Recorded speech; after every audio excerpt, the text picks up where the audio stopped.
Welcome to the Man Cave Podcast. This is your escape for real, unscripted conversations about sports, hobbies, life, and storytelling. No scripts, no forced takes, just Man Cave talk. Now, here's your host, Dan Casper.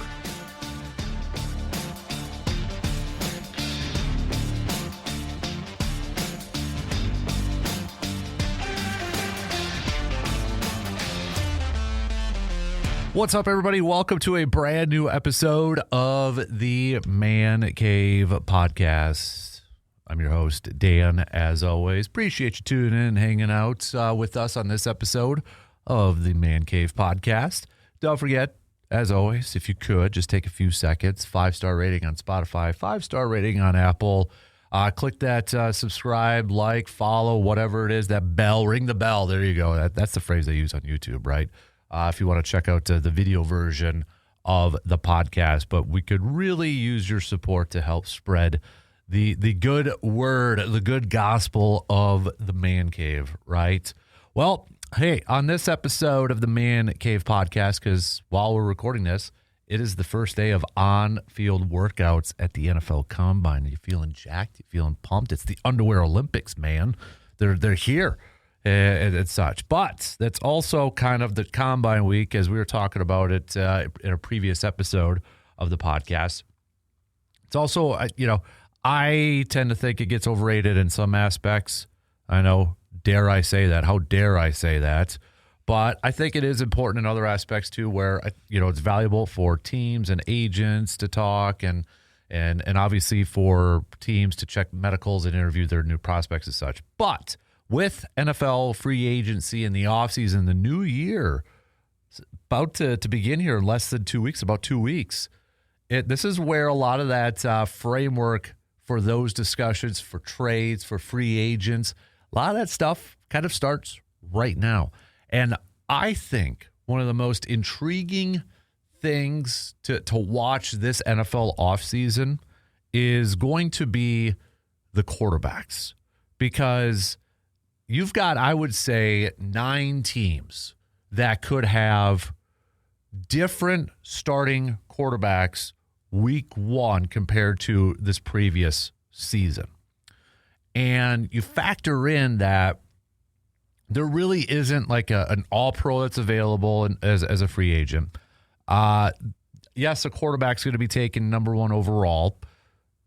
Questions about whether he's a franchise quarterback. Talk about Mendoza from Indiana. And then after that, depending on, some of the mock drafts, there might not be another quarterback taken in the first round of the draft. So the draft really isn't, quarterback, not a lot of depth when it comes to the quarterback. So that's what makes this offseason really fascinating and intriguing. I think there's some teams, too, that if they don't get this quarterback pick right, or their decision when it comes to the quarterback, they're going to be out of a job.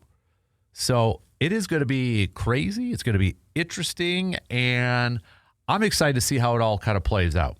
Now, there's a lot of teams, too, that they don't have to worry about their quarterback, right? There's a majority they don't have to worry about it. You're looking at like your Seattle, your Rams, your 49ers, your Packers, your Bears, your Lions, Saints even. I would say that they're good going into this year. Panthers, Falcons, I'm assuming Michael Penix Jr., they're still going to roll with him. Bucks, Giants, Commanders, Cowboys, Eagles, Chargers, Broncos, Bengals, Ravens, Texans, Jaguars, Titans, Patriots, Bills. They're all good. They're set. It's these 9 teams that you could see a different quarterback leading the way. We're talking about the Cardinals. We're talking about maybe the Vikings. We're going to get to that here in a second. Raiders, I think we all know who it's probably going to be. Steelers, potentially. Browns, Colts, Dolphins, Jets, and I'm including this team in it because of the injury.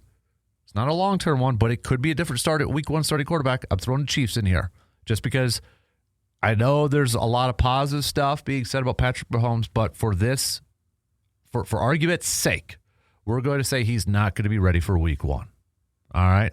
So, with that, I thought for this episode of the Man Cave Podcast, I would make my predictions on who the week 1 starting quarterbacks are going to be for these 9 teams, or who the new quarterbacks, or who, what, or maybe a different way to kind of look at it is going to be what quarterbacks are these teams going to be bringing in to compete for that starting job in week 1? So, because you got some different ones. You've got like teams that desperately need a quarterback.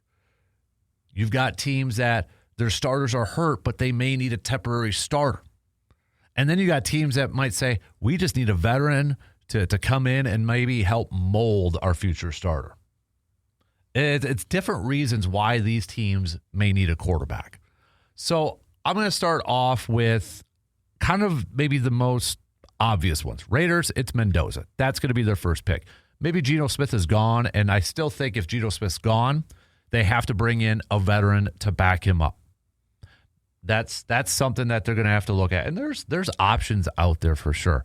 But if you do bring in Mendoza, and let's say Geno Smith is gone from the Raiders, you got to bring in a veteran quarterback to help mold Mendoza, maybe even start the season. I don't think you rush Mendoza right away, especially if you're a team that has a lot of holes that you're trying to plug in here. But Mendoza, he's the first overall pick in this draft. That's an easy one. The next one I'm going to say is the Colts here. Daniel Jones is going to sign a contract with the Colts, and he's going to stay with the Colts. However,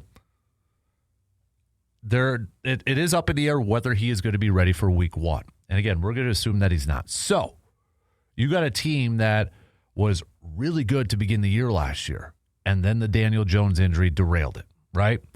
So who are they going to bring in? And maybe Shane Steichen's kind of a little bit on the hot seat here entering this year. Like if they don't get to the postseason, could he be on the way out? I think this is my prediction, and I forgot to say this at the beginning. I am, for a lot of these, I'm not going to go with some of the most obvious picks that if you Google, you read all the articles, it's like, okay, that one makes sense. That one makes sense. I got some bold predictions in this because why not? It's spicy. It's more fun with some of these picks. But with this case, I think they bring back the quarterback that helped them go to the playoffs a couple years ago, Gardner Minshew. Bring back Gardner Minshew. Gardner Minshew played well under Shane Steichen when he was with the Colts. Bring him back as your temporary starter. You still have Anthony Richardson on the roster too. You would think that would be an option. He is a former, first-round pick. So you're covered that way in essence too. So, but in terms of bringing in another quarterback or a different quarterback that's not on the roster, I think they figure out a deal with Daniel Jones, but Gardner Minshew or maybe Anthony Richardson is going to be starting week 1 for the Colts for that. Steelers, I think it's Aaron Rodgers. I think he comes back, plays under Mike McCarthy for one more year. I don't see them necessarily going out there and, finding a younger quarterback. If Aaron comes back, I don't necessarily see them going out there and bringing in another quarterback. I think, let's see what they have with Will Howard. Otherwise, maybe they go into the draft next year trying to find that quarterback. I think ideally Mike McCarthy probably would like to have that younger quarterback on his roster right now so he has a little bit more time to work with him instead of, maybe drafting a rookie next year and then throwing him into the fire right away.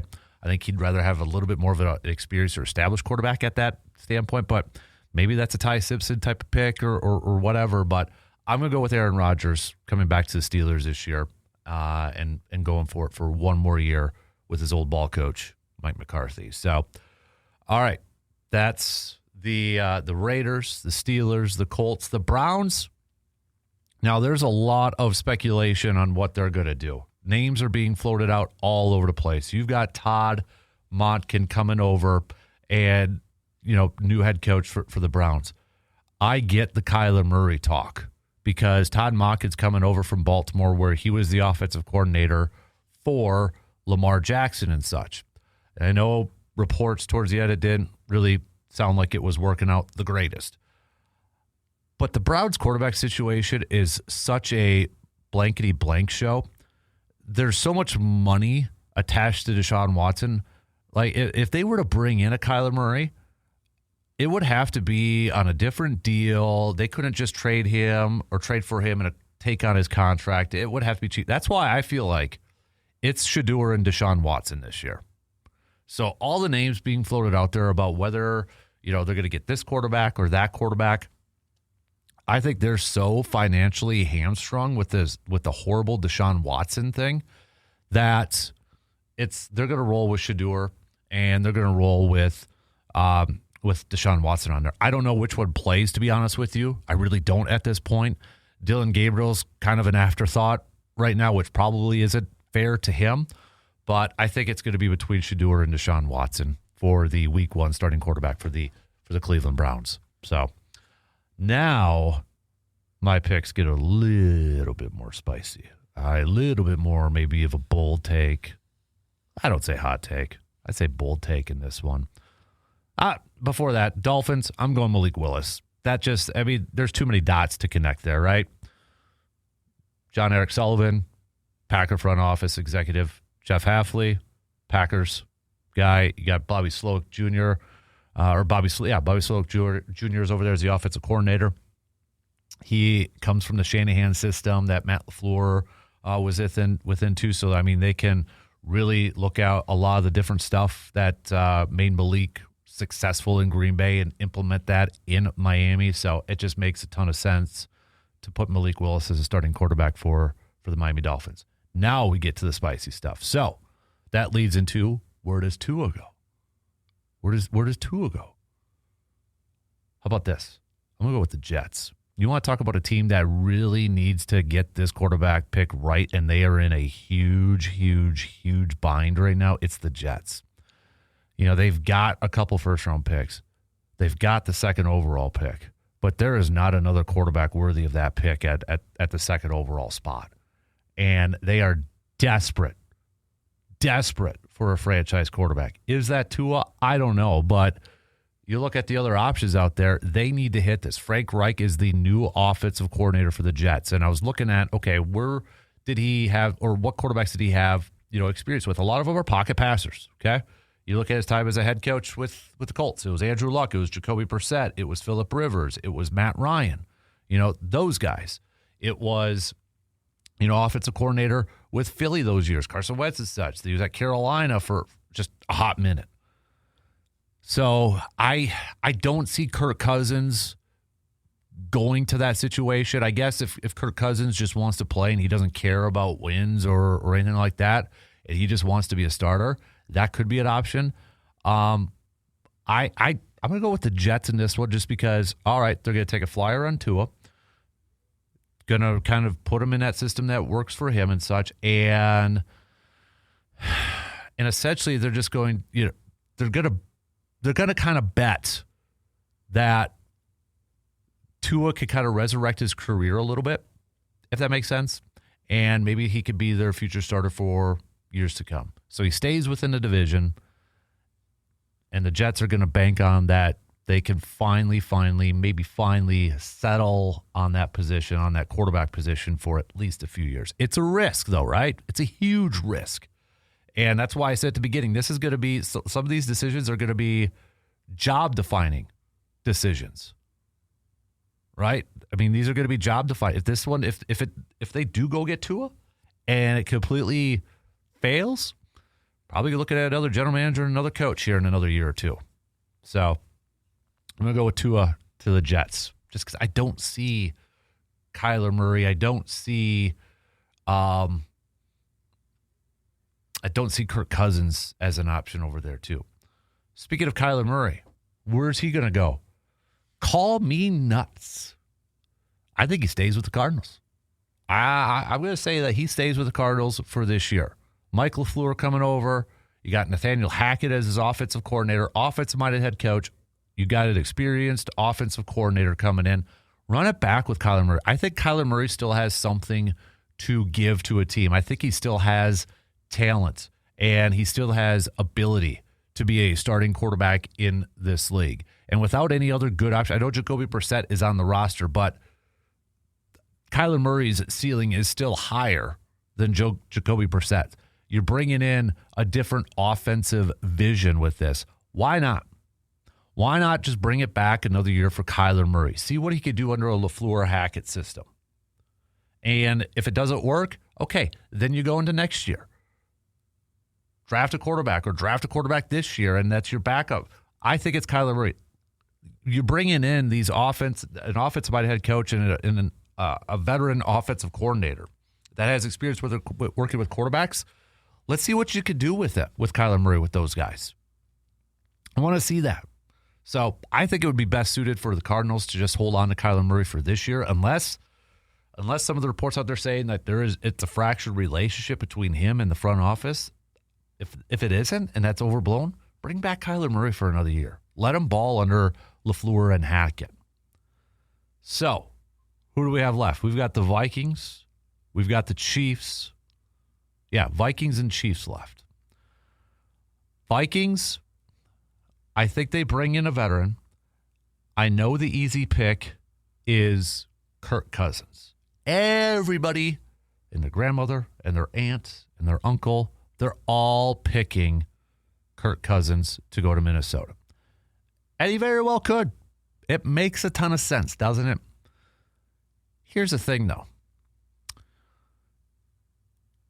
Do the Vikings want to bring back Kirk Cousins? This is a delicate situation because they need J.J. McCarthy to work. They need that pick to work.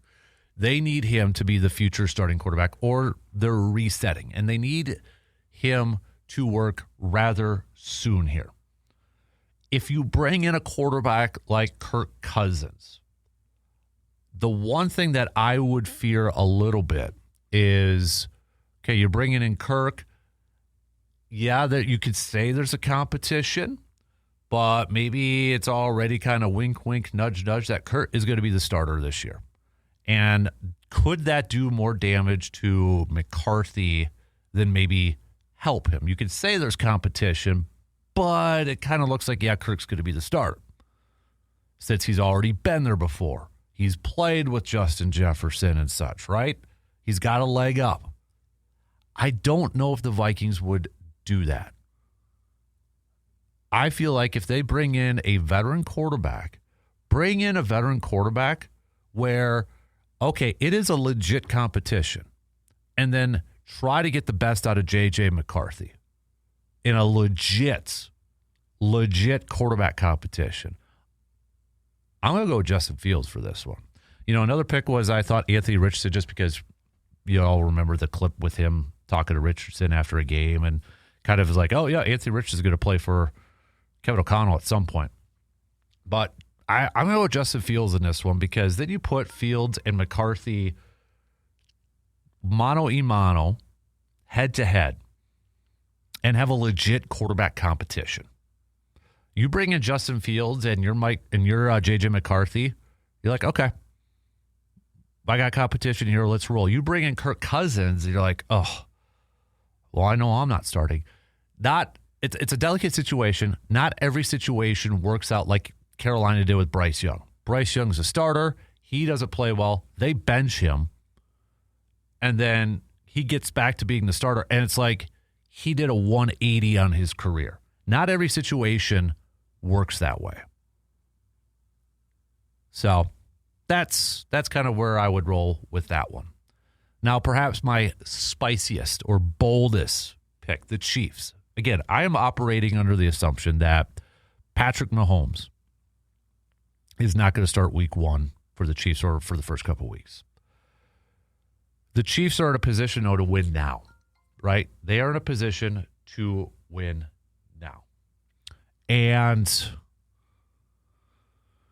they need that quarterback that can step in for however long it's going to be and put them in a position to win games. My first run through this, I went with Justin Fields. But then I'm like, you know what? Kirk Cousins fits here. Hear me out. All right. And if Kirk's listening to this, hear me out. Kirk, you got all the money in the world now. You have been paid. Paid. Paid. Right? You got it. What's left? You're getting up there in age. You're at the end of your career. What is left for you in this NFL career? It's a ring. It's a Super Bowl ring. Yeah, you might play with the Jets, but you ain't going to win there. Okay? Maybe you could be, it's like, well, the Colts, maybe you start a couple games there. You're not going to win a Super Bowl with the Colts either. Sorry, you're just not. Yeah, you could go to Minnesota. Pair up with JJ again, or Justin Jefferson. Not JJ McCarthy. Justin Jefferson again. Throw over there and all that stuff. That's great too. But you're going to be kind of, looking over your shoulder because Maybe you're pressing a little bit because you know the world's waiting for J.J. McCarthy to replace you. Go to Kansas City. You know you're going to be the backup. You know eventually you're going to be replaced. If you go to Minnesota, you don't know that, and that's where you maybe press a little bit and you have a little bit of inconsistency and such. You're always looking over your shoulder. Kansas City, you know eventually you're going to get replaced when Patrick Mahomes comes. Lead them to a couple wins, a few wins to open up the season. Be that backup and put yourself in a position to win your first ring. If you've already cashed in, why not? If I'm the Chiefs, I seriously consider that. Why not? Why not go play under Andy Reid? Why not go throw to, Travis Kelce? So that's my bold one. That's my spicy one. I think that would be a good fit for both sides. So those are my match game. I called it quarterback match game, playing a little match game and such. I throw it back to you, the listeners, the viewers. Give me some of your quarterback match games. Give me some of your picks where teams or what quarterbacks are going to go where. All right? Hit me up with an email, mancavepodmail@gmail.com. And while you're emailing me, hey, send me some pics of the Man Cave. Send me some pics of your collection. Send me some awesome sports stories. Maybe you experienced. Maybe you went to a game with your son for the first time or your first game ever. I want to hear some cool sports stories. I want to hear some creepy stories too. This is what the Man Cave is all about, right? So send them on over. Don't forget to follow me on Facebook, facebook.com/DanCasperSports, Instagram @DanCasperSports. Don't forget to follow the YouTube page, Man Cave TV, as well. And, as always, 5-star rating, positive review for the Man Cave podcast on Apple, and a 5-star rating on Spotify. All right, that's going to do it for us on this episode of the Man Cave podcast. I'm Dan Casper, and we'll talk to you on a future episode of the Man Cave podcast.